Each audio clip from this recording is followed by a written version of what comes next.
तीन लोगों की हत्या से जुड़ी एक बड़ी खबर इस वक्त आ रही है। न्यूज 18 के रिफत अब्दुल्ला की खबर है कि कश्मीरी पंडित समेत 3 लोगों की हत्या के आरोप में पुलिस ने मुख्य आरोपी बिलाल अहमद समेत 5 लोगों को गिरफ्तार किया और एक रोज पहले आतंकियों ने महज 2 घंटे के अंदर जम्मू कश्मीर में 3 लोगों की हत्या कर दी। सबसे पहले आतंकियों ने शहर के जाने माने दवा कारोबारी माखनलाल बिंद्रू नाम के कश्मीरी पंडित की गोली मारकर हत्या कर दी।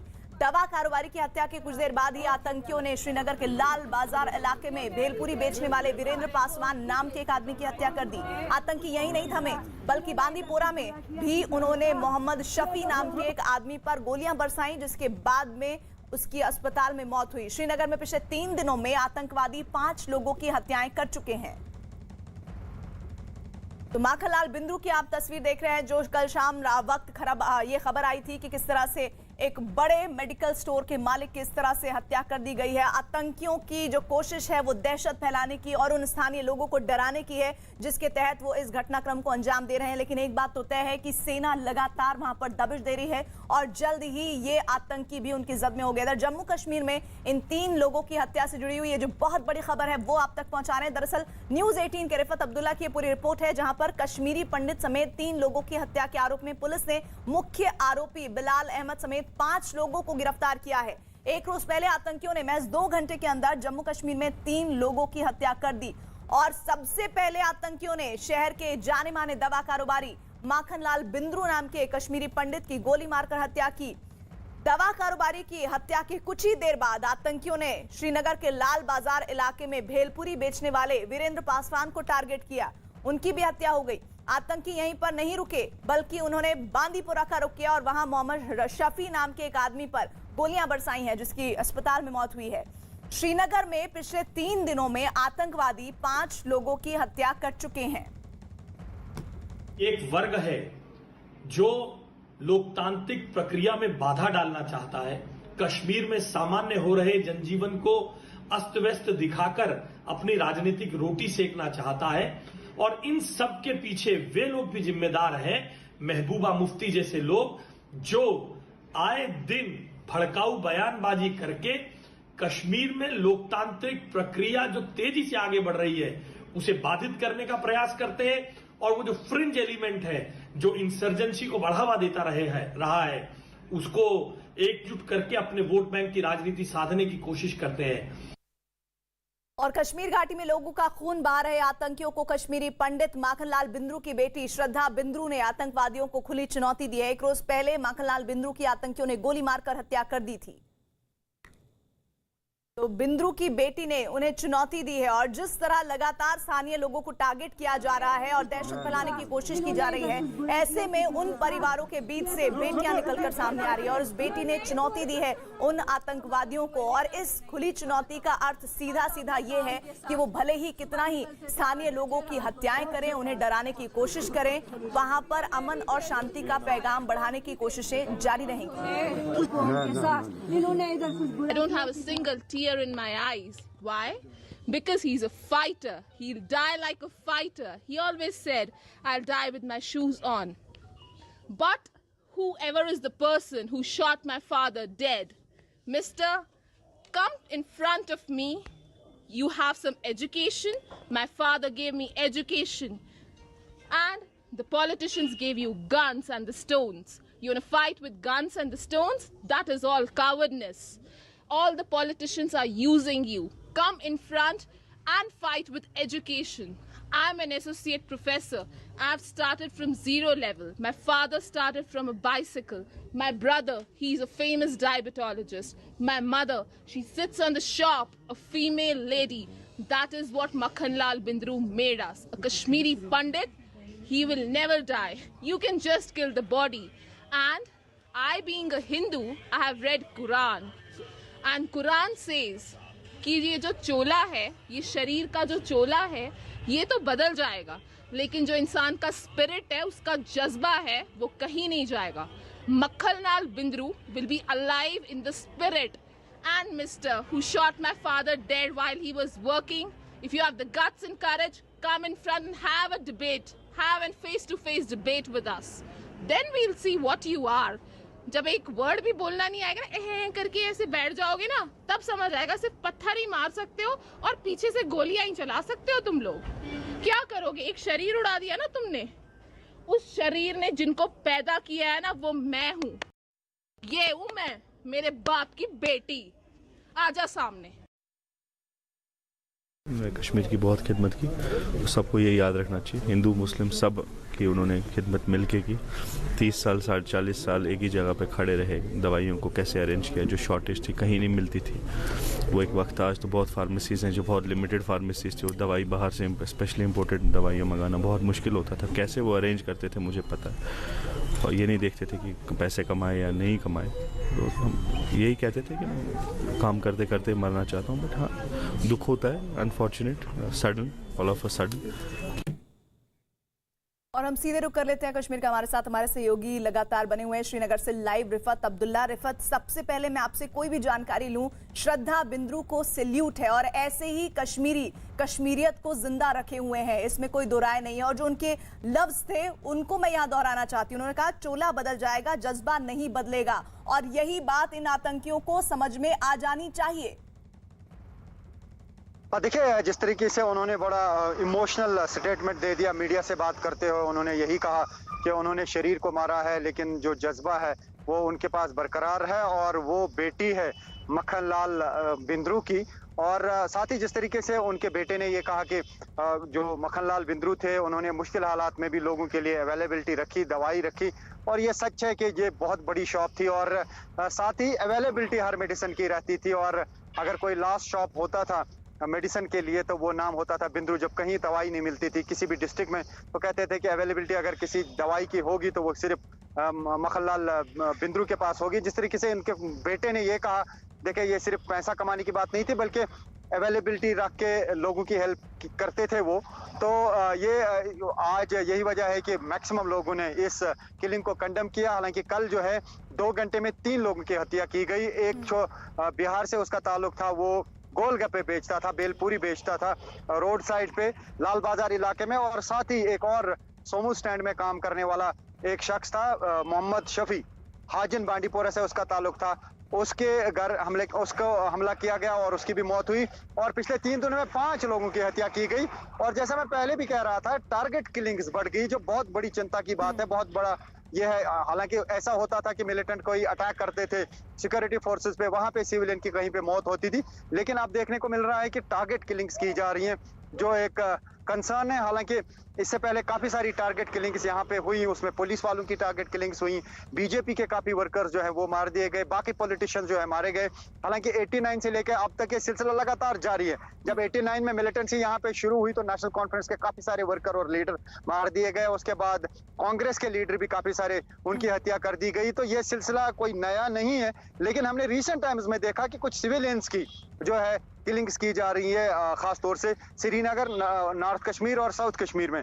साउथ कश्मीर में एक नॉन लोकल की जो है किलिंग की गई थी, वो मजदूरी का काम करता था, और टीआरएफ ने उसकी रिस्पॉन्सिबिलिटी कबूल की और कहा कि ये सिक्योरिटी फोर्सेस का इन्फॉर्मर था। इसी तरीके से बीजेपी के वर्करों को लगातार थ्रेट किया जा रहा है, पुलिस वाले जो एंटी मिलिटेंसी ऑपरेशंस कर रहे हैं उनको लगातार थ्रेट किया जा रहा है, और काफी सारे पुलिस वालों की आज तक हत्या भी कर दी गई। और उनसे यही कहा गया, स्टेटमेंट जारी किया टीआरएफ ने काफी बार, और कहा कि ये एंटी मिलिटेंसी यानी मिलिटेंसी के खिलाफ ऑपरेशन कर रहे हैं, क्योंकि मिलिटेंटों की इंफॉर्मेशन दे रहे हैं या एनकाउंटर में शरीक होके जो है ये मिलिटेंटों को मार देते हैं, तो इसी वजह से वो उनके खिलाफ कार्रवाई कर रहे हैं। लेकिन जो आप मेरे साथ बने रहिएगा, और ये जो पूरा सिलसिला चल रहा है इससे अब सेना कैसे निपटेगी, भारत सरकार का क्या स्टैंड होने जा रहा है, इस पर मेरी निगाह रहेगी। इधर कश्मीर में एक के बाद एक 3 लोगों की हत्या पर केंद्रीय मंत्री मुख्तार अब्बास नकवी और नेशनल कॉन्फ्रेंस के नेता फारूक अब्दुल्ला ने दुख जताया, और इस कायराना हरकत के लिए आतंकियों को सख्त लहजे में चेतावनी दी।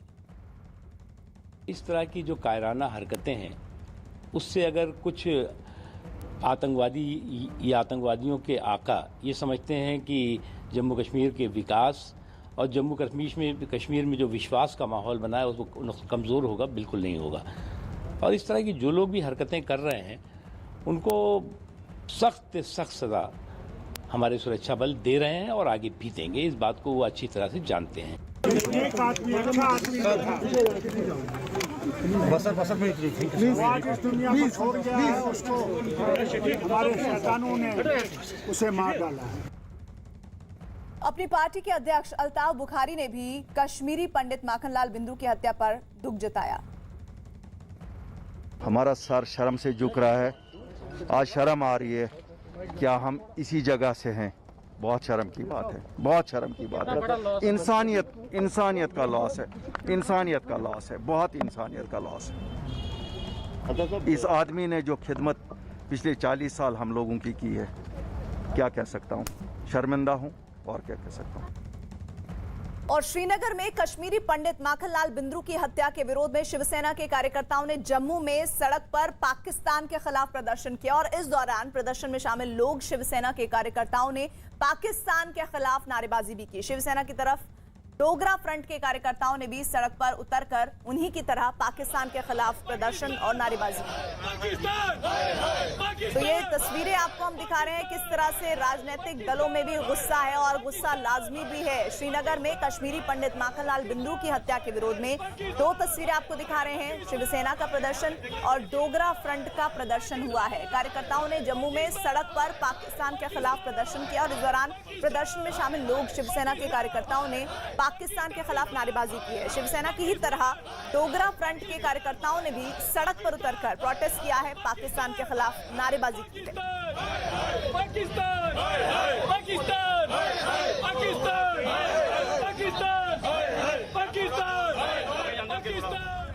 पाकिस्तान अपनी कठपुतलियों के सहारे लगातार अपनी नापाक हरकतों को जारी रखे हैं। हमारी मांग है कि अगर प्रधानमंत्री जी अपने कश्मीर में अमन बहाली वाले दावे को पुख्ता साबित करना चाहते हैं तो पाकिस्तान के ऊपर जोरदार हमला करना होगा। करता ही आ रहा है, कभी बॉर्डर पे करता है, कभी यहाँ पे कर रहा है। तो अब हमारा ये फैसला करने का समय आ गया है कि पाकिस्तान को जो पीछे से छुप छुप के वार करता है, हम भी उसी की भाषा में उसको जवाब दें। रिफत, ऐसे में कुछ आतंकियों को डिटेन करने की भी जानकारी आ रही है, उनके बिना पर और क्या अपडेट्स हैं?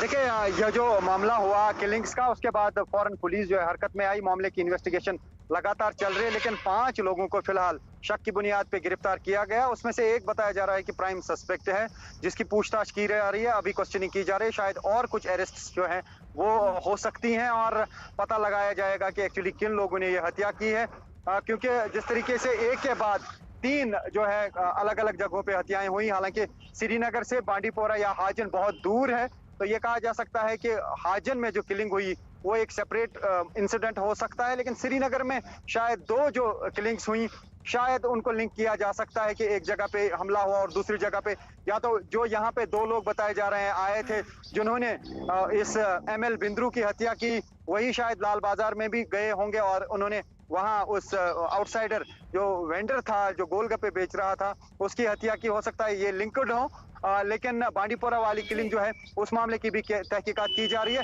फिलहाल 5 लोगों को गिरफ्तार किया गया है। अब देखना होगा कि क्या उसमें से वाकई ऐसा कोई शख्स है जो वाकई इन्वॉल्व है इसमें।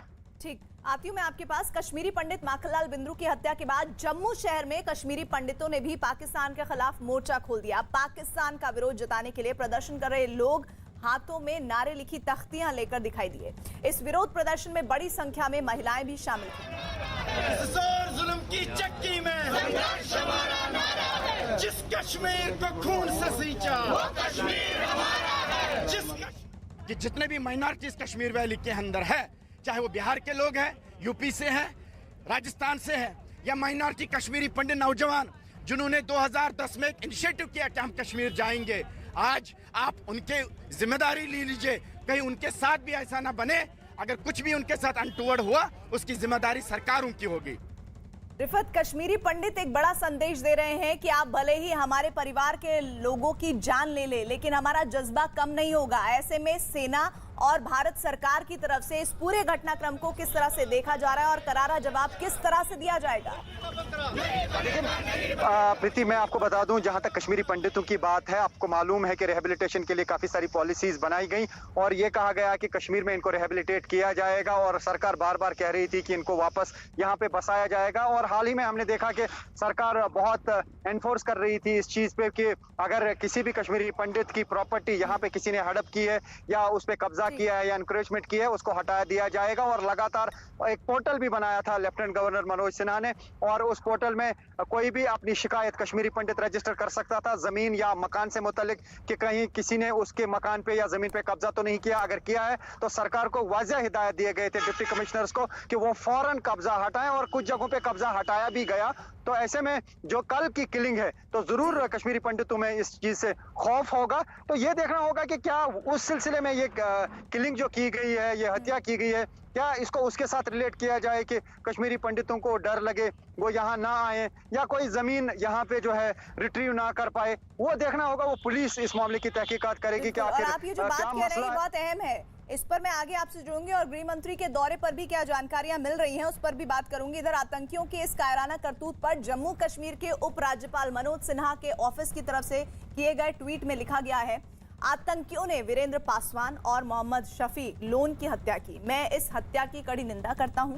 निर्दोष लोगों की इस बर्बरता से हत्या पूरी मानवता के खिलाफ है। आतंकी अपने घृणित इरादों में कभी कामयाब नहीं हो पाएंगे और इस जघन्य घटना को अंजाम देने वालों को अंजाम भुगतना होगा।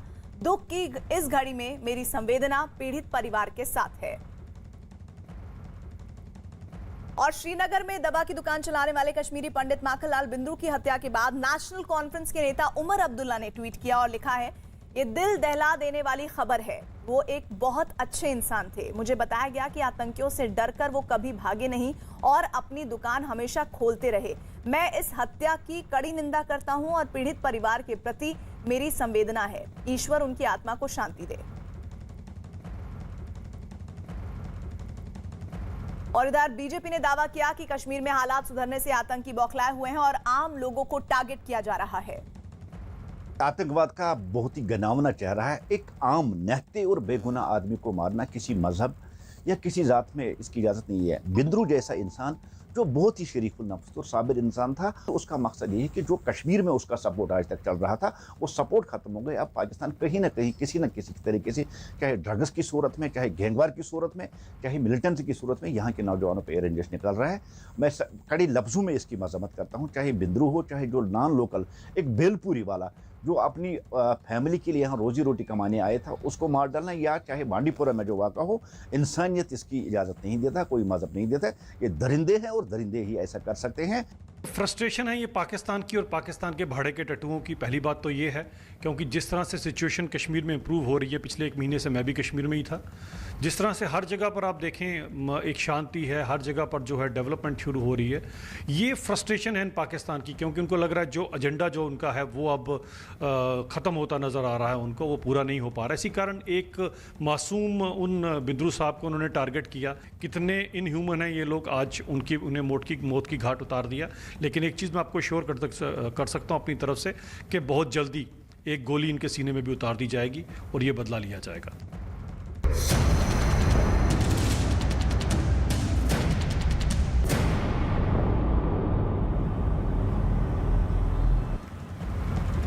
नमस्कार, आप देख रहे हैं न्यूज़ 18 इंडिया और मैं हूं आपके साथ शिवानी पांडे। इस वक्त मैं मौजूद हूं लखनऊ विधानसभा के सामने। मेरे पीछे ही विधानसभा है और यहां से कुछ ही दूरी पर लखनऊ एयरपोर्ट भी है, क्योंकि लखीमपुर में जो सियासत चल रही है उसकी शुरुआत यही लखनऊ से ही हुई है। और आपको बता दें कि इस सियासत को लेकर बीजेपी ने भी एक प्रेस कॉन्फ्रेंस की और संबित पात्रा ने उस दौरान राहुल गांधी पर जमकर निशाना साधा। उन्होंने कहा कि राहुल गांधी भ्रमजाल फैलाने की कोशिश कर रहे हैं। और क्या कुछ कहा इस प्रेस कॉन्फ्रेंस के दौरान संबित पात्रा ने, सुनिए जरा।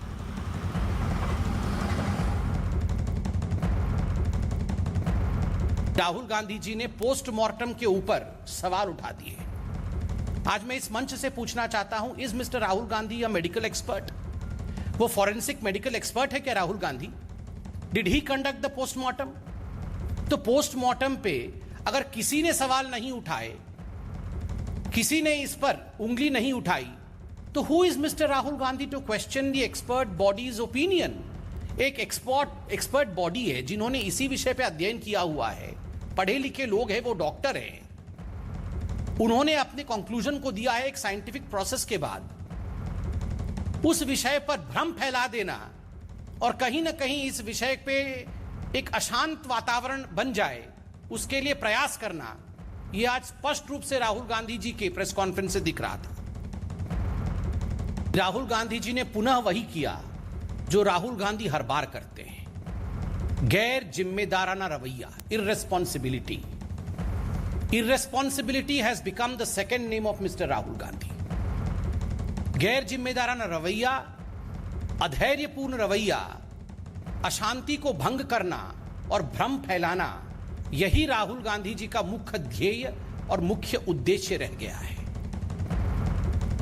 हिंसा ना फैले, शांति बनी रहे, यही भारतीय जनता पार्टी और मुझे लगता है जो लोग भी जिम्मेदार हैं, यही उनका कर्तव्य है। तो लखीमपुर की घटना पर लगातार सियासत चल रही है, लेकिन इस बीच में उत्तर प्रदेश पुलिस अपना काम भी कर रही है। लगातार कार्रवाई आगे बढ़ाई जा रही है। आपको बता दें कि लखनऊ जोन की आईजी लक्ष्मी सिंह ने कहा है कि अजय सिंह के बेटे आशीष सिंह से पूछताछ की जाएगी इस पूरे मामले को लेकर। और क्या कुछ उन्होंने कहा, सुनिए। मैम, किस तरह से कार्रवाई हो रही, क्या तैयारी है?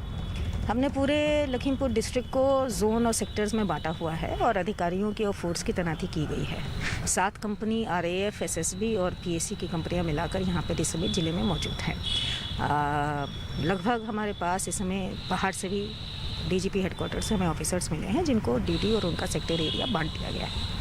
हमारे जनपद के बॉर्डर्स पर भी बैरियर ड्यूटी लगा के और कड़ी निगरानी की जा रही है। पूरा बॉर्डर सील कर दिया गया, चेकिंग की जा रहा है? जी हाँ, चेकिंग किया जा रहा है, बॉर्डर सील है और धारा 144 लागू है, इसलिए मजबा लगाने के लिए और जत्था बनाकर आने के लिए परमिशन नहीं दी जा रही है। प्रियंका गांधी या राहुल गांधी लगातार यहीं आने की मांग कर रहे हैं, जबकि धारा 144 लागू है, लॉ एंड ऑर्डर बिगड़ सकता है, फिर भी वो जिद पर अड़े हैं यहाँ आने के लिए।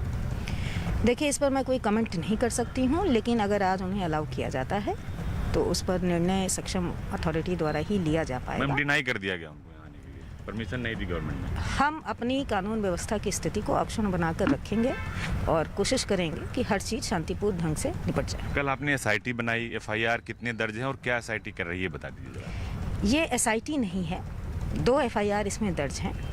चूँकि विवेचना में बहुत सारे एविडेंसेस टेक्निकली आएंगे और उनका परीक्षण किया जाना आवश्यक है, इसलिए विवेचक को गाइड करने के लिए और सभी चीजें निष्पक्ष और पारदर्शी तरीके से हों, तो इसके लिए यहाँ पर जमकर सियासत हो रही है। लेकिन इस बीच आपको बता दें, तो लखीमपुर घटना पर जमकर सियासत हो रही है, लेकिन इस बीच आपको बता दें कि उत्तर प्रदेश सरकार ने कहा है कि कार्रवाई उचित की जाएगी और दोषियों को सजा भी दिलाई जाएगी।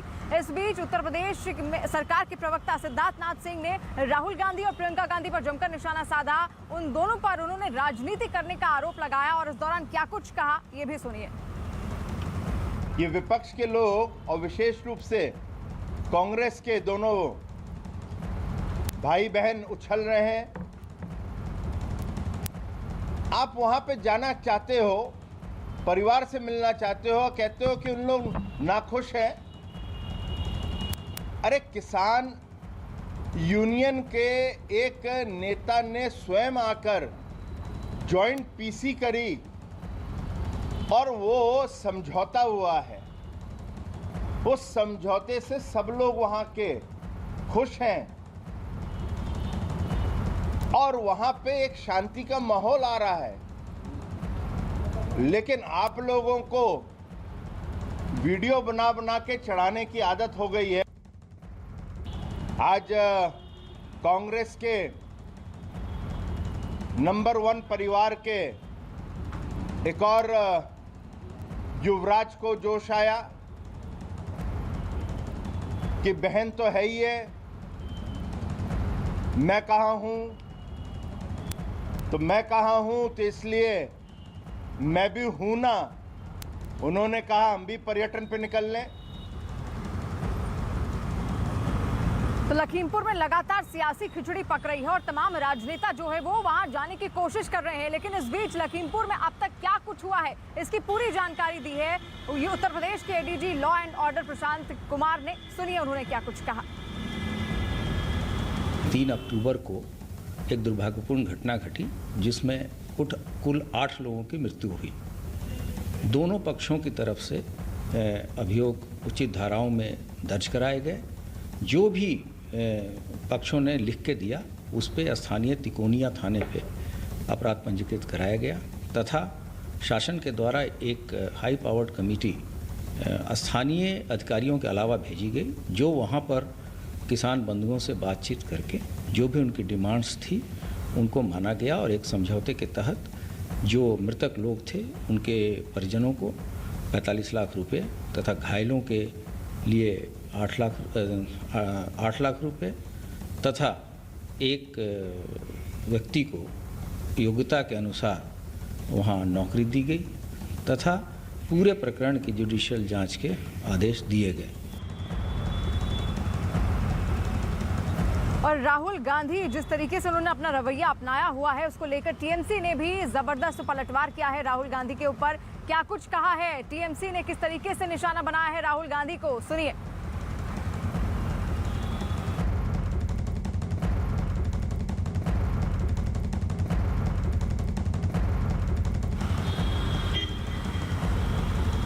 तो आपको बता दें कि लगातार लखीमपुर में जो घटना हुई इसके बाद से सियासत अपने चरम पर है। तमाम राजनीतिक दल जो है वो वहां पहुंचने की कोशिश कर रहे हैं कि आखिर किसी भी तरह वो लखीमपुर पहुंचे, लेकिन इस बीच पत्र को लेकर भी सियासत अब तेज हो गई है। दरअसल कांग्रेस ने कल ही एक चिट्ठी लिखी थी प्रशासन को कि उनको इजाजत दी जाए कि वो लखीमपुर जा पाए, लेकिन आपको बता दें कि उस वक्त इजाजत की मनाही हो गई थी, यानी कि इजाजत नहीं दी गई थी। और इसी को लेकर टीएमसी ने पलटवार किया, खासतौर पर राहुल गांधी को उन्होंने निशाना बनाया और अमेठी में जिस तरीके से उनको जीत हासिल नहीं हुई थी उस हार की याद दिलाई।